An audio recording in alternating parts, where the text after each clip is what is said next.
Okay, నమస్తే అండి. నా పేరు వచ్చేసి మధు. నేను మ్యాక్సిమ్ కంపెనీ సేల్స్ ఆఫీసరు. ఈరోజు వచ్చేసి ఈ సంవత్సరం 2025 సంబంధించి ఎర్రకోట గ్రామంలో ఒక ఇద్దరు రైతులు దాదాపు అంటే గత 11 సంవత్సరాల ఉంది మ్యాక్సీడ్ కంపెనీ మ్యాక్స్ డిలక్స్ అనే రకాన్ని రైతు సాగు చేస్తున్నాడు. ఈ సంవత్సరం 2020 సంబంధించి వేసినారు. ఒకసారి వాళ్ళకి ఎంత దిగుబడి వచ్చిందో ఒకసారి వాళ్ళ మాటలో తెలుస్తున్నారు. మీ పేరు రామిగుడు, ఎవరు? ఎమ్లూరు మండలం ఎర్రకోట గ్రామము. మీ పేరు రామిగుడు. ఓకే, ఏం చేస్తున్నారు? ఎకరార వేసినాడు. ఎంత వచ్చింది మీ దిగుబడి? 60 క్వింటాలు ఎకరారకు వచ్చిందంట. 60 క్వింటాలు వచ్చింది. ఇప్పుడు 60 క్వింటాలు తాళ్ళు ఎంత పడింది? ఒక 10 క్వింటాలు తాళ్ళు పడింది. ఒక 50 క్వింటాలు మంచి వచ్చింది. ఇప్పుడున్న సిచ్యువేషన్లో ఎందుకంటే చాలా మంది ఇప్పుడు దాదాపు 20 క్వింటాలు 30 క్వింటాలు తీయాలంటే కష్టమైపోతుంది. అటువంటి తరుణంలో కూడా నీకు ఎకరన్నరకు 60 క్వింటాలు తీసుకుంటే మంచిగా దిగుబడి వచ్చింది.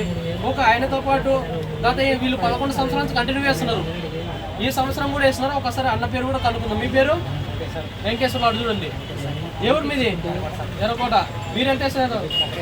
ఎక్కడ వేస్తున్నారు? ఎంత వచ్చింది దిగుబడి? 40 వచ్చిందా? 40 వచ్చిందా? నేనే చెప్తున్నానా? 40 వచ్చిందా?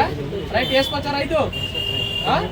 యాది ఇది ఇతరము మ్యాక్స్ కంపెనీ డిబియా బ్యాక్ డిలక్స్. ఎవరు ధైర్యం వేసుకోవచ్చా? Right, okay. అన్న వాళ్ళు మంచిగా పండించినందుకు ఈ సంవత్సరం 2026 సంబంధించి ఈరోజు డేటు 17